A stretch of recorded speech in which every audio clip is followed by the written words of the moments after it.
Values Education 7, Term 1, Learning Competency 1A, natutukoy ang mga katangian, gamit at tunguhin ng isip at kilos-loob. Ano ang pagkakaiba ng isip ng tao sa isip ng hayop? Ang ating isip ay higit na matalino. Paano nga ba natin masasabi na higit tayong matalino kaysa sa hayop samantalang may mga hayop na mas malaki ang utak kaysa sa atin? Ano-ano ba ang nagagawa ng ating isip na higit nating nagagawa kaysa sa hayop? Masasabi nating higit ang talino ng ating isip kaysa sa hayop dahil sa pamamagitan nito, nagagawa nating umunawa at matuto, magnilay, magbigay ng kahulugan, umalala, magsuri, tumuklas o mag-imbento, humusga, at mga twiran o magbigay ng dahilan. Dahil sa ating talino, may kakayahan tayong unawain o maintindihan ng maraming bagay tulad ng ating mga nababasa, napapanood, naririnig, o mga nasasaksiyang pangyayari at dahil may kakayahan tayong umunawa, natututuhan natin ang maraming mga bagay. Ang taglay na katalinuhan ng isip ng tao ang dahilan kung bakit kaya nating matutuhan ang maraming bagay tulad ng pagbabasa, pagsusulat, pagsasalita ng iba't ibang salita at wika, pagmamaneho ng bisikleta o sasakyan, paglalaro ng iba't ibang laro, at iba pa. Dahil sa talino ng tao, nagagawa rin nating magnilay o salaminin ang ating sarili. Halimbawa, natatanong natin sa ating sarili kung ano kaya ang dapat kong baguhin sa aking sarili upang mas maging mabuting kaibigan ako. Ano-ano ang mga mabubuti o masasama kong ugali? Anong nagawa kong mali? Anong talento o kakayahan ko ang dapat kong paunlarin pa? Paano ko mapapaunlad ang aking sarili? Ano ang dapat kong gawin upang malugod sa akin ng Diyos? Para sa aking opinyon, ang pagninilay ay kakayahang eksklusibo lamang sa mga tao. Bahagi ng pagiging matalino natin ay nagagawa nating magbigay ng interpretasyon o kahulugan sa mga bagay na ating nasasaksiyan, nararanasan o nararamdaman. Halimbawa, nakita mong tahimik ang kamag-aral mong masiyahin, naiisip mo na baka may problema siya. O kaya naman, nakita mong dalawang kamag-aral mo na magkasamang bumibili ng pagkain, maaring isipin mo rin na may relasyon sila. Ang tao ay may kakayahan ding alalahanin ang mga bagay na kanyang napagdaanan. May mga pagkakataon na kahit matagal na natin itong naranasan, ay naaalala pa rin natin ito. Isa pa sa mga nagagawa natin dahil sa ating matalinong pag-iisip ay ang pagsusuri o pag-a-analyze. Halimbawa nito yung ginagawa nating pag-iisip sa tuwing tayo ay sumasagot sa mga bugtong. Kapag binibigyan natin ng kahulugan ng isang awit na napakinggan o pelikulang ating napanood. Ang paraan ng pag-iisip na ginagawa ng isang manlalaro ng chess bago siya tumira ay isa pang halimbawa nito at marami pang iba. Dahil sa ating matalinong pag-iisip, malawak din ang ating imahinasyon at kaakibat nito, nagagawa ng tao na mag-imbento ng iba't ibang bagay na makapagpapadali ng paraan ng kanyang pamumuhay. Nagagawa rin niya ang tumuklas ng mga bagay na maaari maging lunas o solusyon sa mga sakit o problemang kinakaharap ng lipunan. Halimbawa ay ang mga vaccine. Noong kumalat ang COVID-19, agad na nagsaliksik ang mga siyentipiko upang makabuo ng gamot. Isa pa sa mga nagagawa natin bunga ng ating matalinong pag-iisip ay ang humusga o timbangin ng mga bagay. Madalas natin itong ginagawa sa tuwing tayo ay nagdidesisyon. Nahuhusgahan natin ang kilos kung ito ba ay mabuti o masama, o tama o mali. Ang pangangatwiran o pagbibigay ng paliwanag ay isa rin sa dahilan kung bakit masasabi nating matalino ang tao. Kaya nating ipaliwanag o pangatwiranan ng mga bagay na ating nagagawa. Halimbawa, sa pagbibigay ng opinyon o posisyon sa isang isyong kinakaharap ng lipunan tulad ng kahirapan, pandemya, kaguluhan at iba pa. Maaari mong sabing ikaw ay tutol o pabor sa mga pinapatupad na batas at nakapagbibigay ka ng eksplanasyon kung bakit. Dahil matalino at maraming kakayahan ng ating isip, ang dapat na maging tunguhin o direksyon nito ay ang pagtuklas ng katotohanan, kaalaman o karunungan, o ang pagpapakatalino at pagpapakadunong. Dapat nating matutuhan na ang esensya ng pagkakaroon natin ng matalinong pag-iisip ay upang gamitin ito sa lalo pang pagpapakatalino dahil kaya natin. May kakayahan ng ating isip na makamit ang maraming kaalaman at karunungan. Dahil pagtuklas ng katotohanan, kaalaman at karunungan o pagpapakatalino at pagpapakadunong ang dapat na maging tunguhin ng ating isip, ang tanong, paano natin ito magagawa? Ito ay magagawa natin sa pamamagitan ng patuloy na pag-aaral at pagsasaliksik. Dapat nating mapagtanto sa araling ito na masasabing nagpapakatao tayo kung ginagamit natin ang ating isip sa lalo pang pagpapakatalino at pagpapakadunong sa pamamagitan ng walang sawang pag-aaral at pagsasaliksik. Ngayon alamin naman natin, ano ba ang kilos loob o sa English ay tinatawag nating will? Ito ay malaya, kaya tinatawag din itong free will. Tinatawag itong malaya sapagkat ang tao ay may kalayaan na gawin ang mga bagay na kanyang ninanais. Nagagawa nating magpasya para sa ating sarili. Nagagawa nating pigilin ang sarili kung may nararamdaman tayong hindi mabuti. Nagagawa nating pumili ng mga bagay na alam nating gusto natin o makabubuti sa ating kapakanan. Hindi tulad ng hayop. Sila ay walang malayang kilos loob o free will.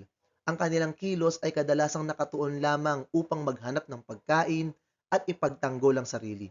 Halimbawa, sila ay nagugutom. Kakain sila kahit hindi sa kanila ang pagkain. Kakain sila kahit madumi ang pagkain. May pagkakataon pa nga na kahit sarili nilang anak ay sinasaktan nila kapag nakikiagaw ito sa kanilang pagkain. Sa makatwid, kumikilos sila batay sa kanilang nararamdaman o emosyon. Samantalang tayong mga tao ay may kakayahan na pumili.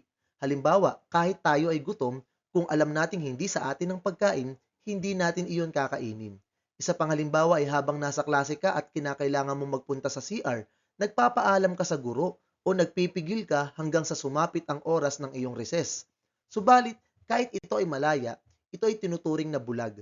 Ibig sabihin, hindi niya kayang timbangin o husgahan ang mga bagay-bagay, desisyon o pagpapasya. Kung kaya, kailangan niya ang matalinong isip. Ang kilos loob ay may gawaing isakatuparan ng sinasabi ng isip. Kung kaya sa pagpapasya, kailangang pag-isipan muna nating mabuti. Hindi dapat nakadepende sa emosyon ang ating magiging desisyon dahil iba ang emosyon sa ating pag-iisip. Mabuti na ang magiging desisyon natin ay nagmula sa ating isip na siyang isa sa katuparan ng kilos loob.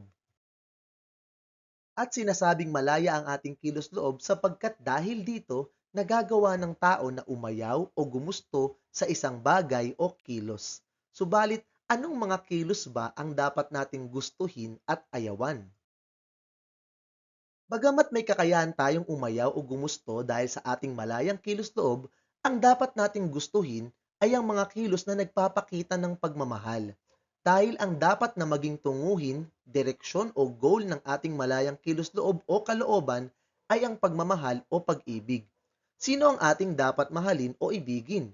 Ito ay ang ating kapwa, mga magulang o kapatid, kamag-aral, katrabaho at iba pa. Ang ating bayan, kasama na rito ang mga batas na ipinatutupad ng pamahalaan, gayon din ang mga namumuno sa ating lipunan.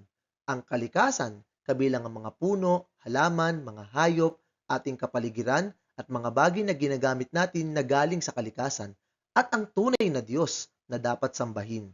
Paano natin magagawa ang pagmamahal?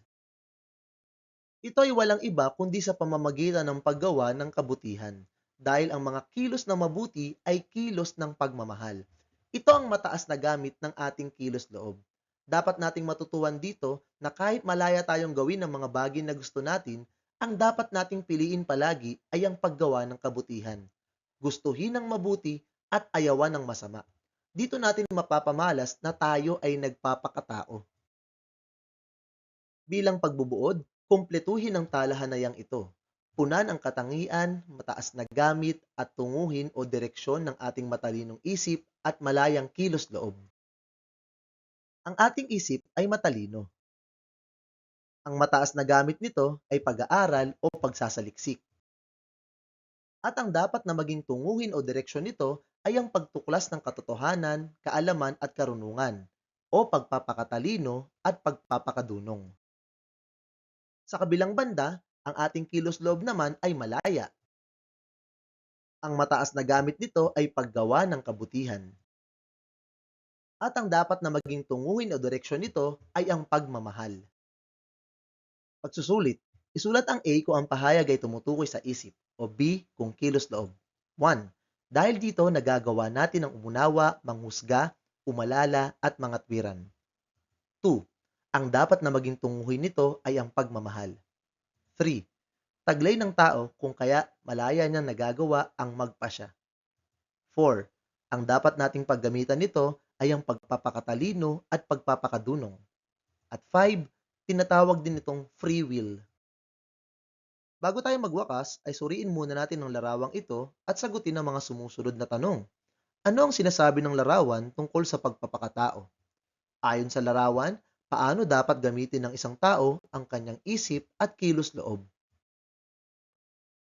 Values Education 7, Term 1, Learn Competency 1B na ipaliliwanag na ang gamit ng isip at kilos loob sa sariling pagpapasya at pagkilos ay ang nagsisilbing gabay sa pagpili at pagkilos na alinsunod sa katotohanan at kabutihan dahil ang mga ito ang nagpapabukod tangi sa kanya sa ibang nilalang. Pag-usapan natin kung ano-ano ang mga pagkakaiba ng tao at hayop at kung bakit ang tao lang ang may kakayahang gumamit ng matalinong pag-iisip at malayang kilos loob sa pagpapasya. Tingnan natin ang kanilang talino. Ano ba ang uri ng talinong mayroon ang dalawang nilalang? Ang hayop ay may kakayahang lumutas ng problema. Ang kanilang paggawa ng desisyon ay pangunahing pinapatakbo ng instinct, natutuhang asal at agarang pangangailangan. Ang instinct sa simpleng salita sa Tagalog ay likas na ugali. Ito ay tumutukoy sa natural na kilos o reaksyon ng isang nilalang na hindi na kinakailangang pag-isipan o pag-aralan. At ang kanilang kognitibong kakayahan ay karaniwang limitado kumpara sa tao. Samantalang ang tao ay may mataas na cognitive ability. Nakapagsusuri ng mga sitwasyon. Ibig sabihin, bago tayo manghusga o magpasya, pinag-aaralan muna natin itong mabuti. At dahil dito, nakabubuo tayo ng makatwiran at matalinong pagpapasya. Nagagawa rin nating pagplanuhan o paghandaan ng kinabukasan. Nakalulutas tayo ng mga komplikadong problema at nakalilikha tayo ng mga abstract na konsepto. Tingnan naman natin ang pagkakaiba ng tao at hayop kung ang pag-uusapan ay emosyon at instinct. Ang mga hayop ay kumikilos batay sa instinct at emosyon. Ibig sabihin, kung ano ang nararamdaman nila, yun ang gagawin nila. Kung gutom, kakain. Kung nakakaramdam ng panganib, dedepensahan ng sarili. Kung nasaktan, maaaring gumanti ka agad. Ang kanilang kilos ay karaniwang nakatuon sa kaligtasan o pagtatanggol ng sarili, pagpaparami ng lahi, at pagpahanap ng pagkain hatid ng kanilang instinct. Samantalang tayong mga tao ay may malawak na saklaw ng emosyon, subalit may kakayahan tayong pagnilayan ang mga emosyon na ito na nakakaimpluwensya sa ating mga desisyon. Hindi tulad ng hayop, ang emosyon natin ay hindi ang lagi nating pinagbabatayan ng ating mga desisyon o kilos dahil alam nating maaari tayong magkamali kung emosyon ang pagbabatayan natin ng ating kilos. Isa pa sa magagandang katangian ng tao ay maaari nating mapigil ang mga emotional impulse sa pamamagitan ng makatwirang pag-iisip at pagpipigil sa sarili. Halimbawa, tayo ay galit, hindi tayo agad kumikilos o nagdedesisyon sapagkat maaari tayong makagawa ng masama. Nag-iisip muna tayo at dahil dito, napipigilan natin ang makagawa ng hindi mabuti. Tingnan naman natin ang pagkakaiba ng tao at hayop kung ang pag-uusapan ay moralidad at etika. Ang mga hayop ay walang kapasidad para sa moral reasoning katulad ng mga tao. Ibig sabihin, wala silang konsepto ng mabuti at masama. Halimbawa, kinagat ng nanay na aso ang anak niya dahil nakikiagaw ito sa pagkain niya. Hindi natin maituturing na masamang aso yung nanay. Dahil ang kilos ng hayop ay hindi ginagabayan ng mga etikal na pagsasaalang-alang, kundi ng mga instinct at natutuhang asal. Ang mga tao naman sa kabilang banda ay isang moral na nilalang. Mayroon tayong konsepto ng mabuti at masama. Ang mga tao ay maaaring isaalang-alang ang mga prinsipyong moral at etikal sa paggawa ng mga desisyon. Halimbawa, kung ang batayan niya ng moralidad ay ang mga utos ng Diyos sa Biblia, ang kanyang mga kilos ay laging sang-ayon sa mga utos ng Diyos dahil iyon ang mabuti para sa kanya. Hindi siya maglalasing, magsusugal, gagamit ng pinagbabawal na gamot, magnanakaw, mananakit ng kapwa, at makikita mo siyang palaging nagbabagong buhay at namumuhay ng may kaayusan at katapatan. Mayroon tayong kakayahang tukuyin ang tama sa mali. Alam natin na mabuti ang magbigay at masama ang magnakaw. Mabuti ang magsabi ng totoo at masama ang magsinungaling. Isinasaalang-alang din natin ang mga kahihinatnan ng ating mga kilos.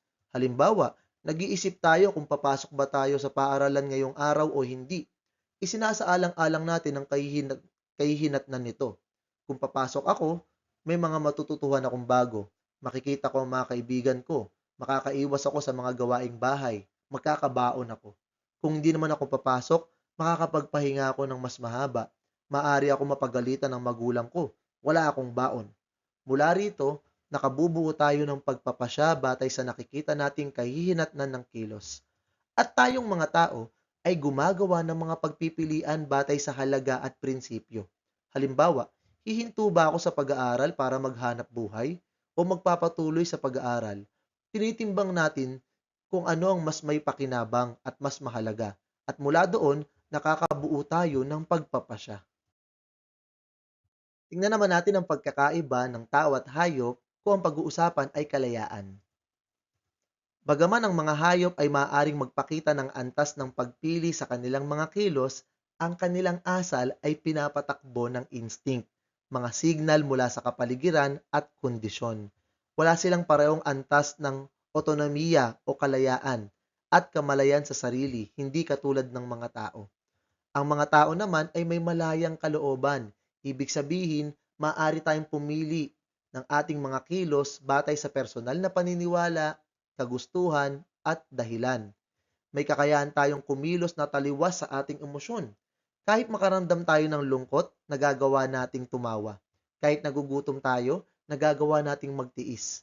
Nagagawa nating hindi sumang-ayon o makigaya sa ginagawa ng nakararami, lalo na kung alam nating ito ay masama, walang silbi, o labag sa ating paniniwala.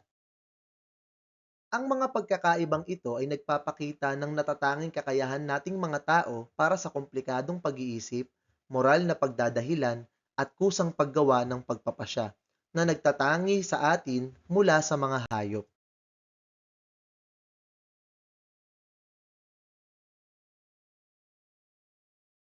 Ang pagkakaroon ng wastong kaalaman sa mataas na gamit at tunguhin ng isip at kilos-loob ay makatutulong sa atin sa pagharap sa iba't ibang sitwasyon na nangangailangan ng tamang pagpapasya. Tunghayan ang mga sitwasyon sa mga susunod na slide at tukuyin kung ano ang iyong magiging kilos o pagpapasya. Pangatwiranan mo ang iyong magiging sagot. Paninira sa social media. Nakita mo ang Facebook post ng kaibigan mo. Ang post na ito ay naglalaman ng masasakit na salita at paninira tungkol sa isa ninyong kamag-aral. Marami ang nag-like at nag-share ng post na ito. Ano ang tamang gawin sa pagkakataong ito bilang isang taong may wastong kaalaman sa mataas na gamit at tunguhin ng isip at kilos-loob? Pandaraya at peer pressure. Malapit na ang deadline ng inyong proyekto at hindi pa rin kayo tapos sa paggawa nito. Iminungkahi ng isa ninyong kagrupo na kumopya na lang kayo sa internet upang may maipasa. Maraming kasapi ng inyong pangkat ang sumang-ayon dito. Ngayon, bilang isang kabataan na may wastong kaalaman sa mataas na gamit at tunguhin ng isip at kilos-loob, ano ang tamang gawin sa pagkakataong ito? Ang nawawalang phone. Nakapulot ka ng isang maganda at mamahaling phone. Walang nakakita sa iyo nang damputin mo ito. Alam mo sa sarili mo na kailangan mo ng magandang phone para sa iyong pag-aaral, subalit patuloy sa pagtawag at pagte-text ang totoong nagmamay-ari nito.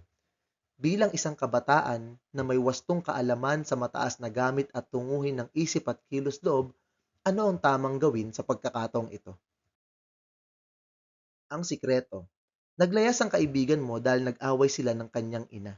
Sinabi niya sa iyo kung saan siya pumunta, subalit pinakiusapan kanyang huwag itong sasabihin kahit kanino, lalo na sa kanyang ina.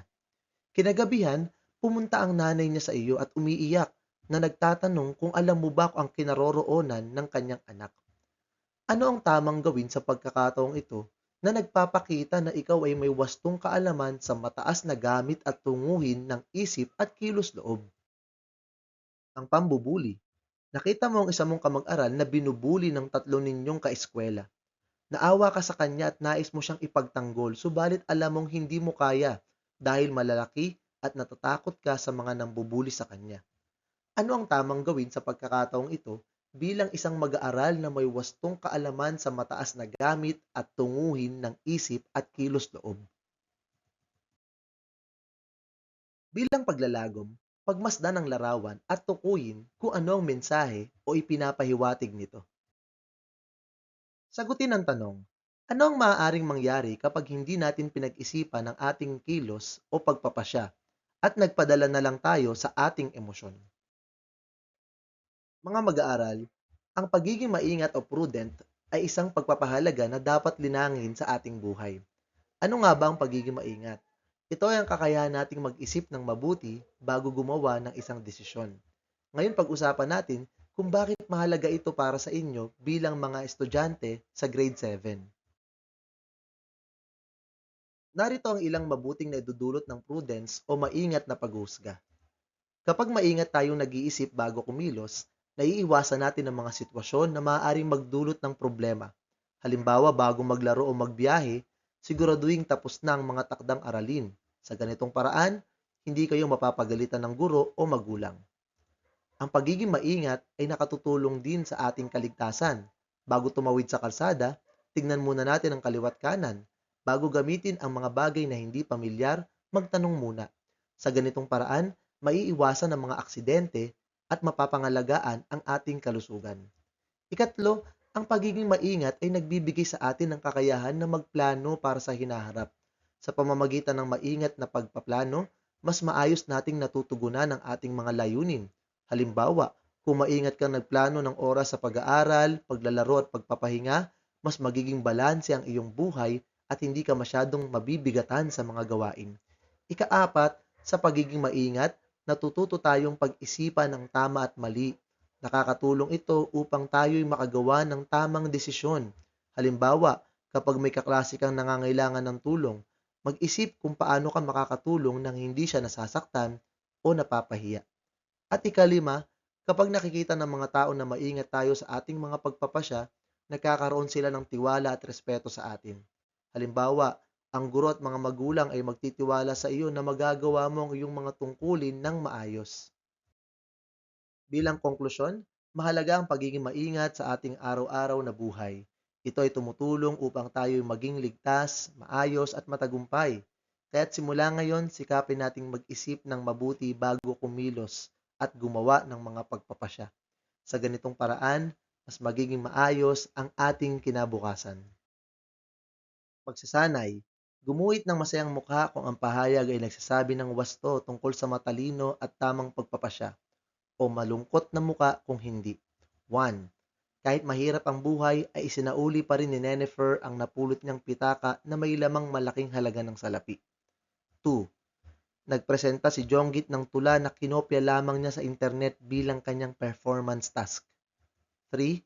Dahil alam ni Nenely na siya ay bata pa, hindi muna siya pumapasok sa pakikipagrelasyon kahit na may mga nanliligaw na sa kanya. 4. Mas pinili ni Beverly na sumama sa kanyang mga kaibigan sa pagtambay sa halip na pumasok sa paaralan dahil dito siya ay mas nakakaramdam ng kasiyahan. At 5. Para makakuha ng mataas na marka at matupad ang kanyang pangarap na makapasok sa gusto niyang paaralan, nangopya si Piklot sa pagsusulit. Ayon sa kanya, ito ay okay lang dahil karamihan naman ng kanyang kamag-aral ay ginagawa ito.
At hanggang dyan lamang po ang ating aralin sa araw na ito. Naway may natutuhan kayo. Salamat po sa panonood at pakikinig. Paalam!